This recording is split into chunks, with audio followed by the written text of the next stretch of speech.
Assalamualaikum warahmatullahi wabarakatuh. Ketemu lagi bareng gua Adit, Gua Fadil di channel Ini Movie. Oke Dil, malam ini kita bakal ngebahas apa nih Dil? Ya, seperti yang sudah teman-teman lihat di judul dan thumbnail, pada kesempatan kali ini kita akan membahas cerita mengenai tragedi yang terjadi di Bintaro atau yang dikenal sebagai tragedi Bintaro 1. Salah satu tragedi kereta api terparah ya. Salah satu tragedi kereta api terparah Sampai yang saat pernah ini terjadi di Indonesia. Hingga Dan saat ini sempat difilmkan juga ya. betul. Nanti kita bahas.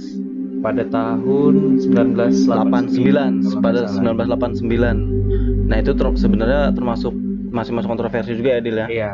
Nah Karena itu. cerita ini mengambil sudut pandang dari salah satu korban selamat. Korban selamat. Oke, terlepas dari itu semua, yang akan kita ceritakan ini gambaran kronologi dan cerita-cerita seram secara keseluruhan yang ada terjadi di daerah ini ya. Dari perspektif kita yang mengambil dari berbagai macam sumber. Berbagai macam sumber yang ada. Kita googling juga ya Dil ya. Iya, kita juga cari-cari. Dan kita cuma menyampaikan apa yang kita tahu, apa yang kita dapat ke teman-teman semua. Iya, betul. Gitu. Lanjut Dil. Jadi gini teman-teman, sebagaimana yang tercatat dalam buku sejarah kelam kereta api, tragedi ini merupakan salah satu bencana kereta api terbesar yang pernah terjadi dalam sejarah perkereta-apian di Indonesia. Oke, menurut bukunya ya. Menurut bukunya. Jadi pada saat kejadian, kereta api KA 225 dari Rangkas Bitung membawa 700 penumpang dan bertabrakan dengan kereta api KA 220 yang datang dari stasiun Tanah Abang, Jakarta Pusat dengan 500 orang penumpang. Nah, perlu diketahui juga nih, 500 penumpang itu adalah estimasi ya. Estimasi yang tercatat dari pembelian tiket. Betul. Dari pembelian tiket. Jadi itu bisa aja lebih, bisa aja kurang. Betul. Gitu. Karena pada saat kejadian itu ada penumpang pada zaman itu masih banyak penumpang gelap yang numpang di atas atap kereta api. Nggak kayak zaman sekarang kan. Di KRL udah pakai tapping lah. Betul. Ya kan, jadi lebih yang pendataan ininya tuh manifest penumpangnya bisa lebih jelas. Iya.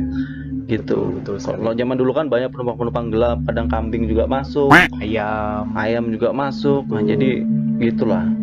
Lebih tidak teratur lah zaman itu Dit ya. Bener. Kembali ke benang merah Dil.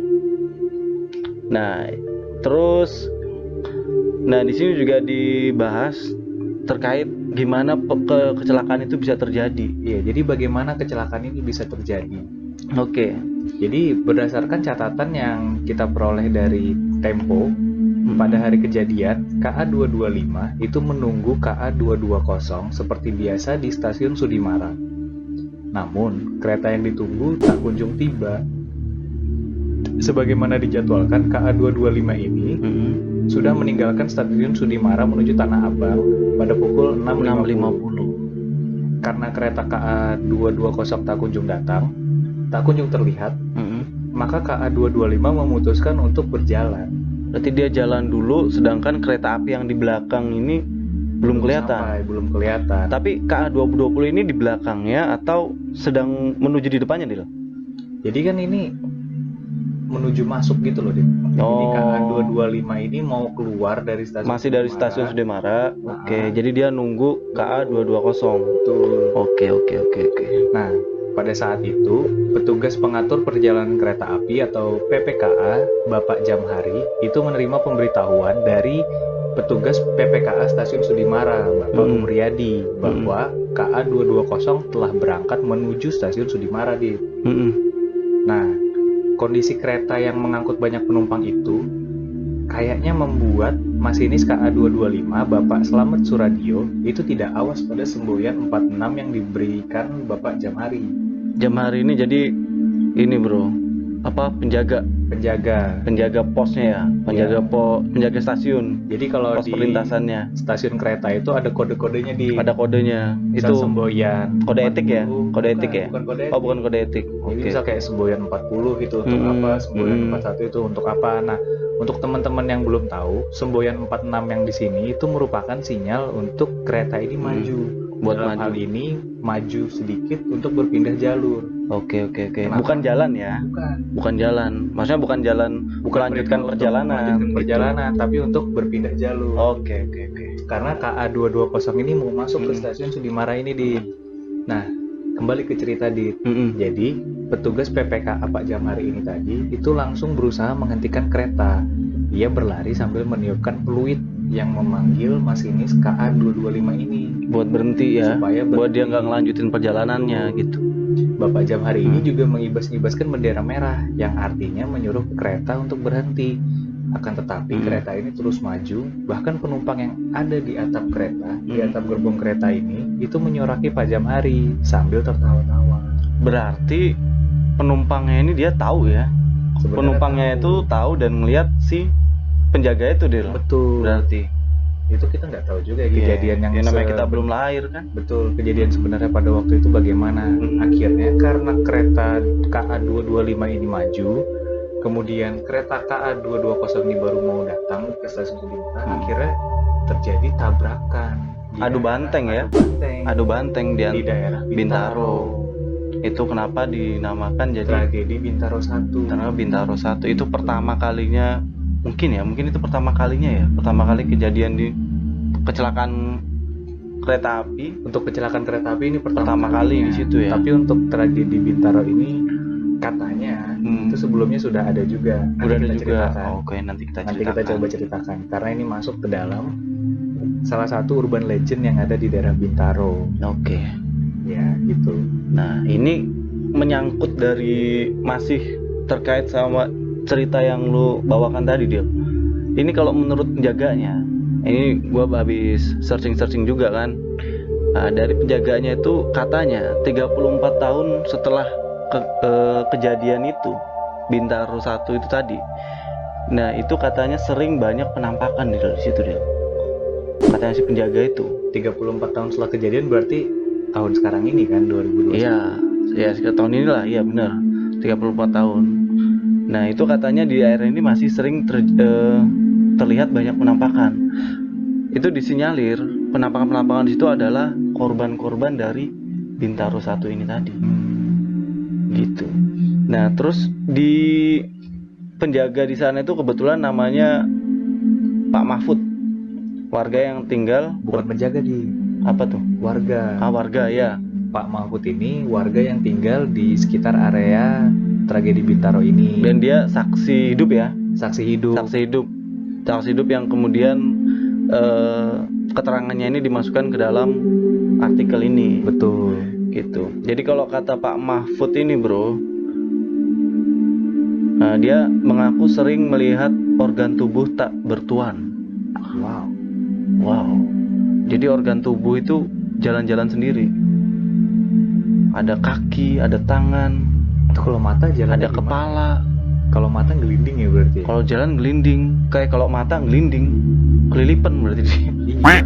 Ngelinding. Tapi kan dia nggak ada mulut, cuma mata doang ya.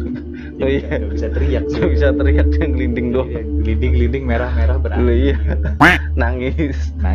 Kat. Nah, kemudian ini kalau menurut keterangannya beliau, organ-organ tubuh ini seringkali menampakkan dirinya dan berusaha berkomunikasi sama warga sekitar. Berkomunikasinya gimana tuh, Dit? Jadi dia sering misalkan ada orang yang jalan di sana kan, kayak pedagang-pedagang yang pada saat itu dulu kan belum ada flyover dia. Kalau nggak salah sekarang itu di perlintasan kereta api Bintaro itu udah ada flyovernya, itu dari 2000. Proyeknya mulai sekitar 2013 itu semenjak kejadian Bintaro 2, Dil. Iya, setelah kejadian tragedi Bintaro 2 itu mulai dilakukan pembangunan flyover. Oh iya, kita belum jelasin juga. Setelah kejadian Bintaro 1 ini, sekitar 2013-2014 itu terjadi lagi tabrakan, Dil, kecelakaan kereta api. Tapi yang kali ini itu dia bukan kereta api sama kereta api, tapi kereta api sama itu tangki minyak, truk bahan bakar, tangki BBM, tangki pengangkut BBM. Nah, sebenarnya ada yang menarik di cerita ini. Apa Jadi, tuh? Kecelakaan tragedi Bintaro 1 itu terjadi kan pada tanggal 19 Oktober tahun 1987. Oke. Itu bertepatan dengan hari Senin. Oke. Sementara kalau tidak salah, tragedi Bintaro 2 ini itu tanggal 9 Oktober tahun 2013. Di mana kebetulan juga itu hari Senin. Hari Senin juga. Iya, betul. Wah, ada apakah dengan hari Senin? Ini kebetulan yang Kebetulan juga hari cukup Senin menarik itu ini. hari upacara untuk anak-anak sekolah. Betul. Ada apa dengan hari Senin? Ada apa dengan hari Senin? Teori konspirasi macam apa ini? Biasanya horor-horor itu malam Jumat nih. Iya, kenapa ini Senin? Ada apa dengan hari Senin malam? Nah, tapi ada perbedaan di sini nih. Kalau yang tragedi Bintaro 1 itu terjadinya Senin pagi, sementara tragedi Bintaro 2 ini terjadinya Senin siang. Oh, Senin siang. Jangan sampai ada tragedi Bintaro 3 ya. Jangan sampai. Nah, pula kan sekarang sudah ada flyover. Iya, pas juga. Nah, ini kita salut juga sama pemerintah daerah yang langsung merespon kejadian tersebut untuk mengurangi adanya kecelakaan di daerah tersebut. Ya emang daerah macet sih dulu juga ya. Karena kita juga tinggal di daerah Bintaro. Ya, jadi gua sama Fadil juga tinggal di daerah Bintaro. Jadi kita yang Bintaro 2 ya. Kita sedikit tahu. Jadi waktu kejadian tragedi Bintaro 2 itu kebetulan gue sama Adit ini udah tinggal di Bintaro dari tahun 2013 ya teman-teman. Itu waktu kejadian juga kita sempat melihat ada asap hitam mengepul seperti itu. Tapi kita nggak sempat kesana ya. Nggak sempat kesana karena waktu itu juga kita lagi ada kegiatan ya Dit. Nah, kembali lagi ke cerita tadi Dit. Ceritanya Pak Mahfud ini. Di lintasan itu sendiri juga seringkali terjadi kecelakaan yang memakan korban. Konon lintasan ini dianggap angker karena sering terdengar suara orang menangis dan menjerit. Yaitu tadi mungkin karena selain daripada macet juga sering terjadi kecelakaan di situ, maka pemerintah daerah segera membangun flyover di situ untuk menguraikan macet sebenarnya. Menguraikan macet dan meminimalisir tingkat kecelakaan di daerah tersebut. Karena memang dulu itu crowded sekali di situ. Crowded bener, rame apalagi jam-jam kerja. Iya. Kita ngalamin itu, kita empit-empitan ya. Betul. Namanya kereta api kan kalau misalkan ini dia nggak bisa ngalah dia. Iya. Apalagi kalau di daerah itu kalau nggak salah palangnya itu juga sering macet teman-teman. Seringnya macet. Sama kayak kejadian yang tahun 2013 itu kan terjadi karena palangnya itu macet, jadi truk ini maju dan nggak kelar. Macet di tengah rel ya katanya ya. Dan kalau tidak salah menurut penuturan warga saksi mata itu juga, jadi truk ini nggak bisa jalan karena di depannya itu ada motor gitu.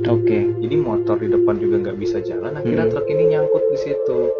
Truk nyangkut nggak sempat jalan, datang kereta dihajar dari samping. Namanya truk BBM kan dia nggak bisa ini, dia nggak bisa gerak, nggak gesit lah gitu kan. Kalau motor kan bisa kesana kesini kan, bisa cepet lah maju. Kalau truk kalau udah diem kan agak susah juga majunya dia. Tapi harusnya juga sinyal bahaya udah langsung ada dong pada saat itu. Harusnya ya kalau misalkan ada ada kereta api mau lewat. Ya mungkin waktu itu sudah ada tapi kebetulan aja karena ngerasa ya namanya ini palangnya belum nutup nih, masih bisa jalan. Masih bisa, kan? iya. Itu jalan.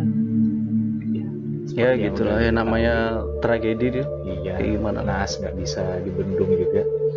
Iya. Nah selain Pak Mahfud ini tadi ada juga di namanya Pak Imam. Pak Imam, oke. Pak Imam ini teknisi rel ya. Kan teknisi rel yang bekerja sejak tahun 1996 ya. 96. Sejak tahun 96. Nah Pak Imam ini pernah melihat makhluk yang wujudnya seperti orang berbalut sarung hitam. Sarung hitam. Jadi ninja. Bukan dong. Bukan ninja. Nggak harus main hitam ninja dong. Ya kan kalau zaman kecil kita pakai sarung kan.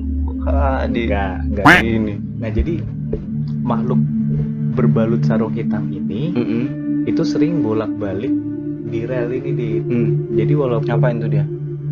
Ya dia bolak-balik aja. Bolak-balik di rel, sering ganggu kereta-kereta yang lewat. Jadi buset.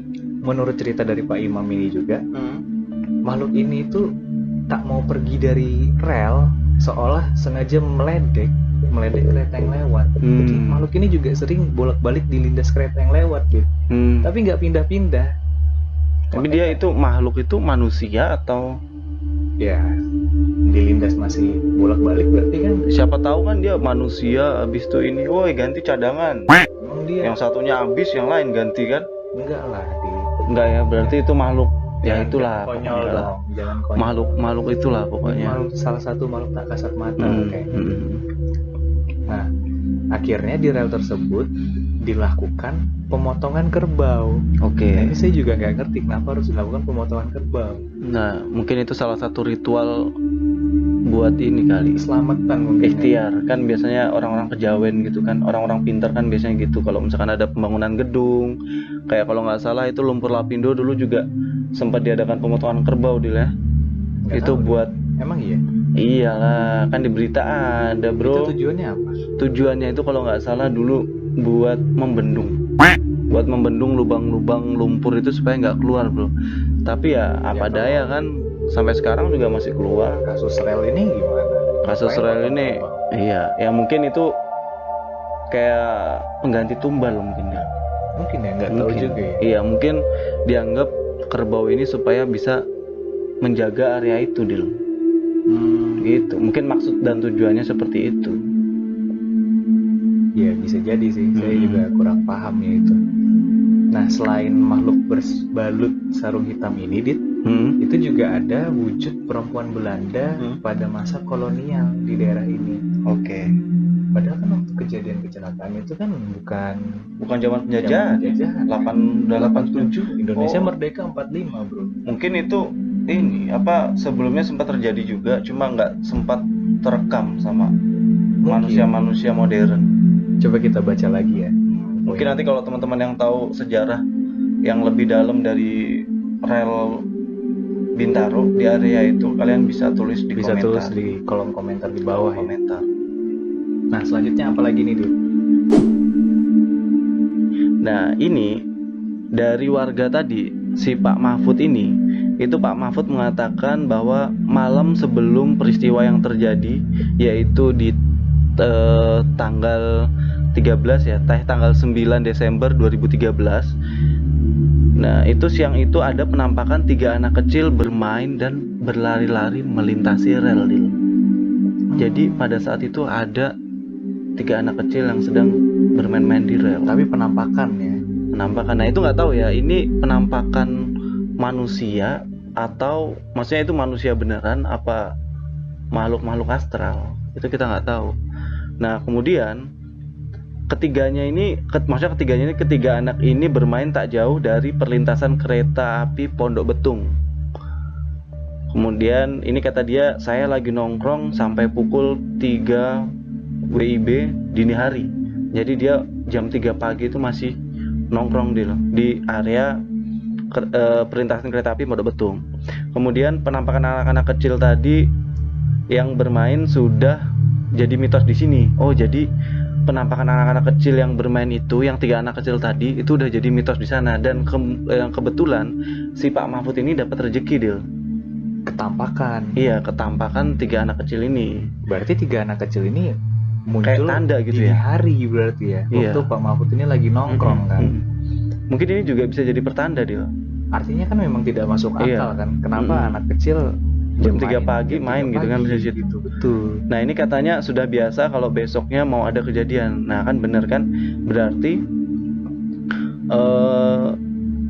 3 anak ini tuh indikasi, bisa jadi pertanda kalau besoknya itu bakal ada kejadian di area tersebut. Oh, Gitu. memang sulit dipercaya tapi Ya percaya nggak percaya sih Dil sebenarnya. Percaya memangnya kenapa Iya. mitos itu. Iya, tergantung perspektif sih. Kita lihat dari sisi mana dulu nih. Betul. Ya kan, kita mau lihat kan kita kalau ngelihat suatu peristiwa itu kita harus lihat dari berbagai macam sudut pandang, Dil. Betul. Gitu.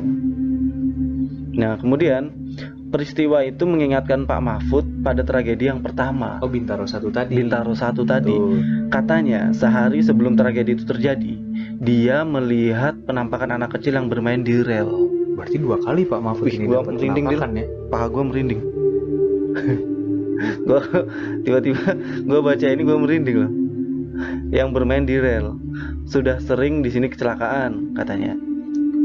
Ya, mulai dari motor keserempet, metro mini dan lain sebagainya. Nah, yang terbesar tragedi Bintaro 1. Yang terbesar kan tragedi Bintaro 1 katanya kan. Kalau dulu jam 7:15 hari Senin pagi, dan yang kedua hari Senin juga, cuma jam Siang, 11:15 waktu Indonesia Barat.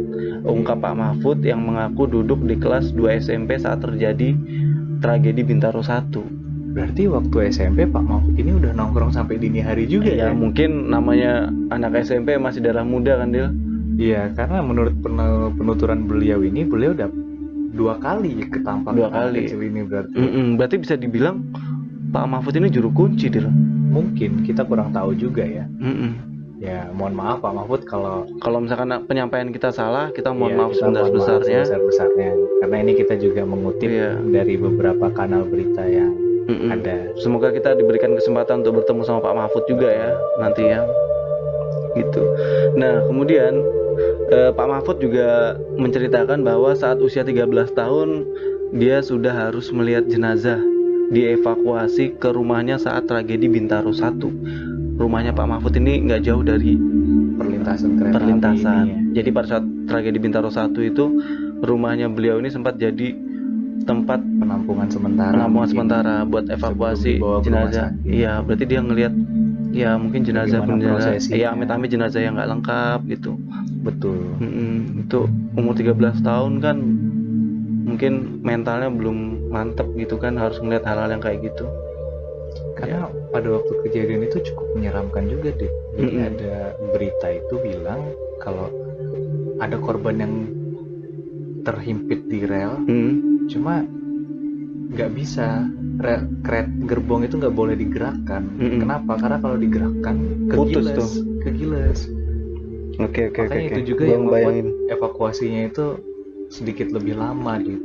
Oke.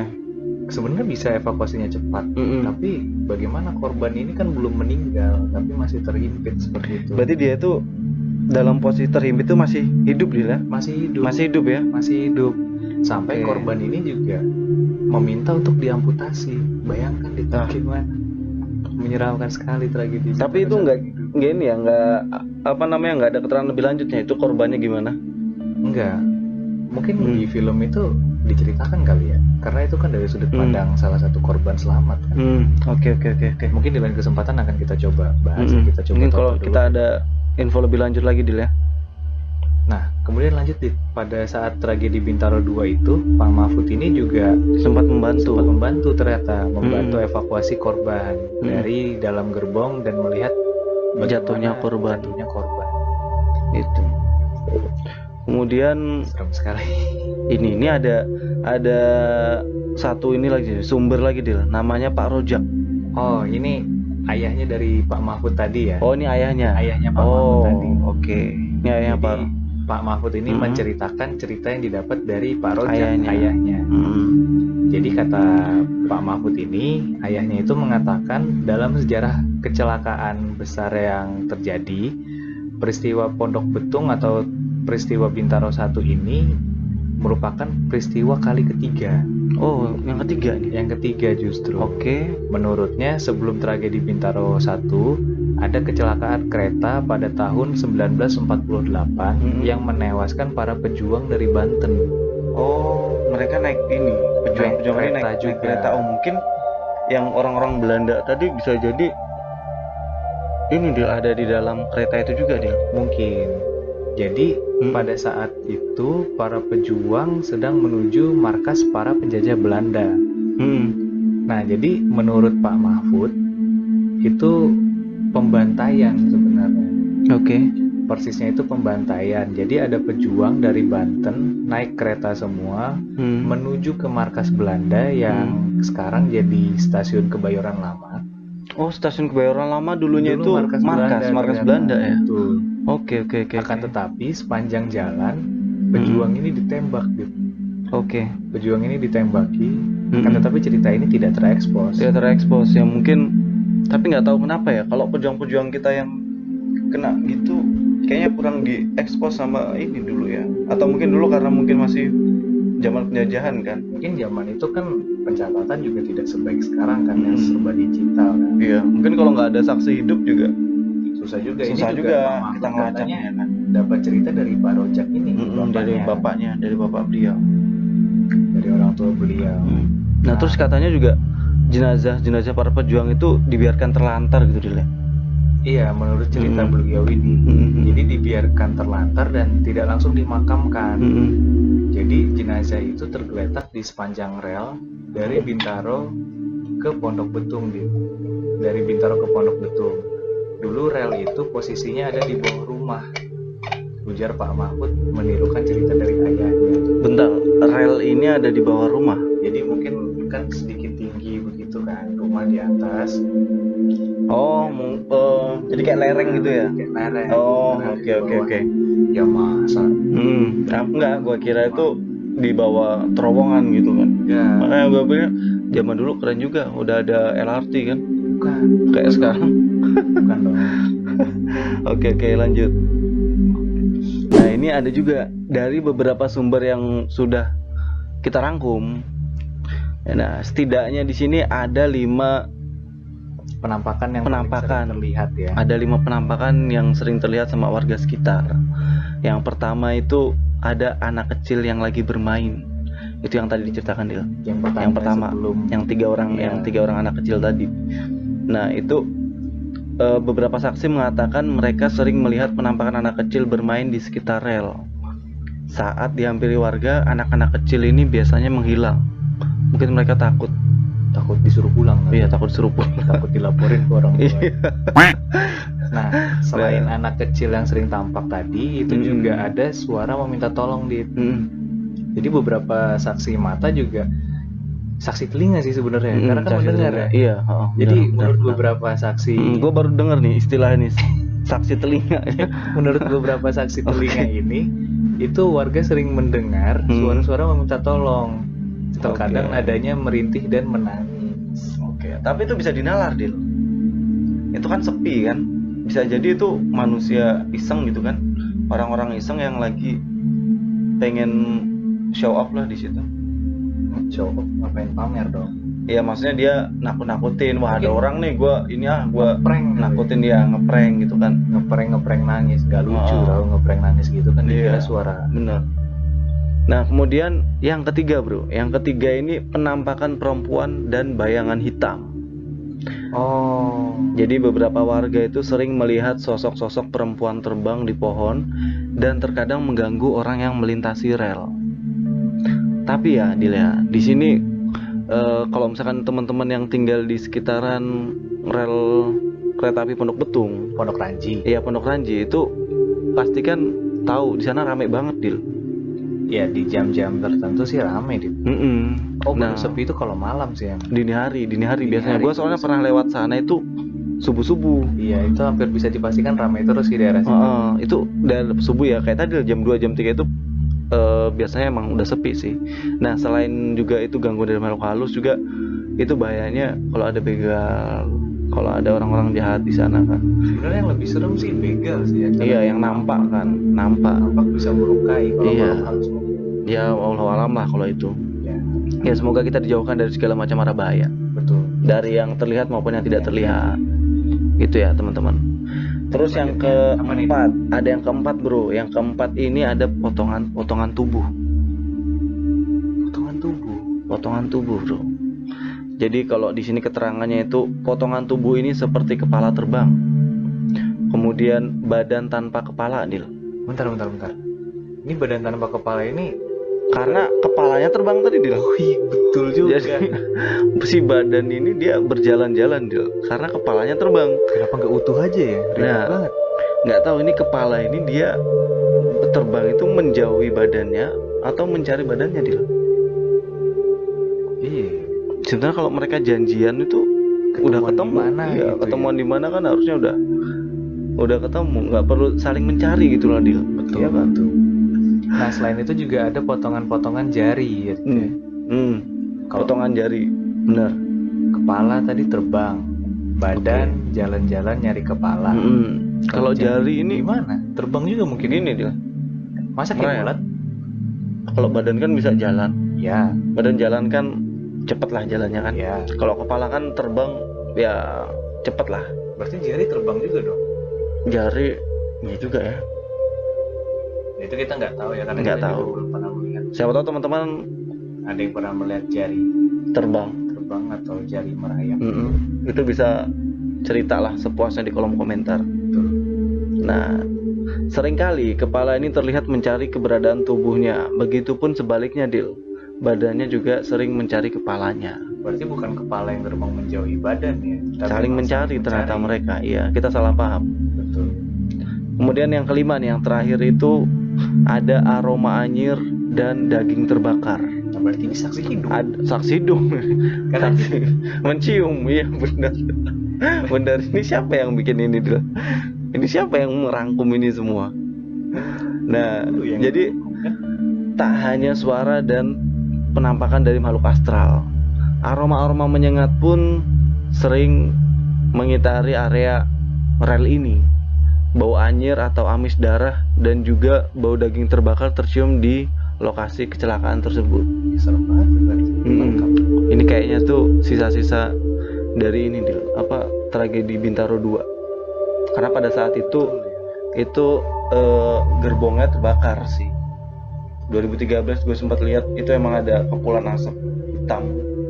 Cuma informasi kita juga masih kurang ya. Apakah ada korban meninggal karena ada di situ? Ada ya? Ada.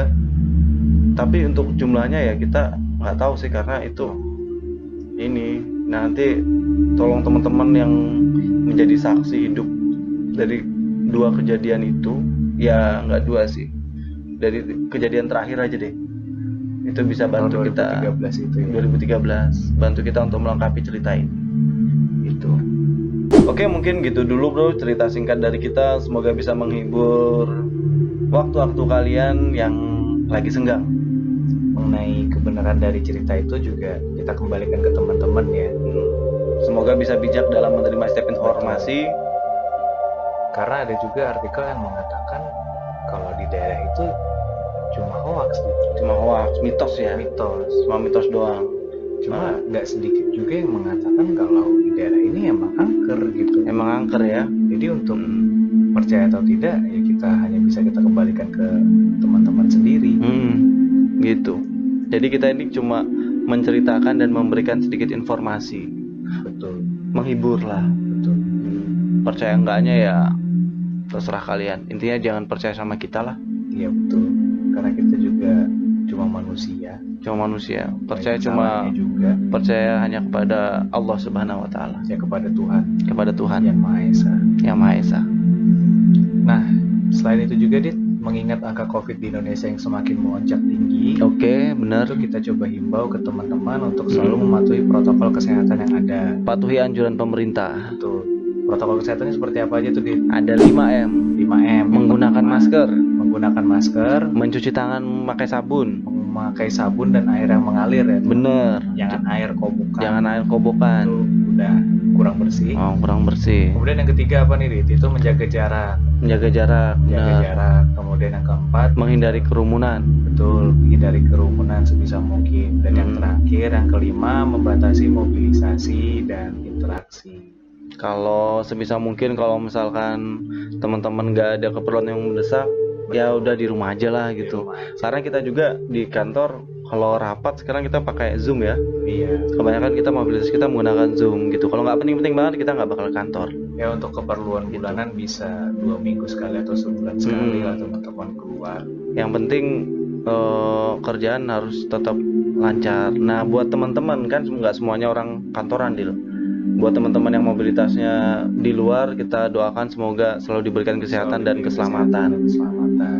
Jadi untuk diri sendiri dan juga buat keluarga-keluarga teman-teman di rumah. Gitu. Oke, Dil. Kayaknya kita cukupkan dulu video kita kali ini. Betul.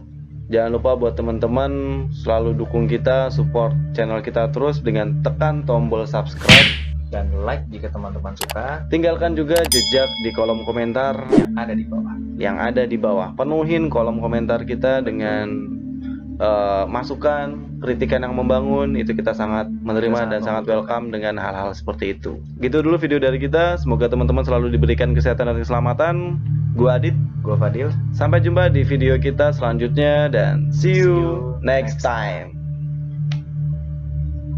Jeng jeng jeng jeng jeng jeng jeng jeng jeng jeng.